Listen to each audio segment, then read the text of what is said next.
Orang pasaran itu kan nggak langsung, orang-orang yang berumah tangga itu kan nggak langsung berumah tangga, pasti diawali dari proses seperti berpasaran terlebih dahulu.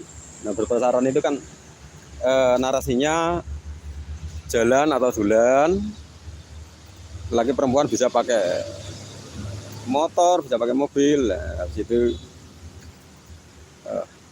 jajan makan, beli bakso, mie ayam atau makanan yang lain, beli es, beli minuman es dan sebagainya. Lalu habis itu jalan-jalan ke sebuah taman, nongkrong ke taman seperti ini ya, ngobrol-ngobrol alor ngidul. Habis itu beberapa waktu kemudian, bulan atau tahun, menuju pelaminan atau pernikahan.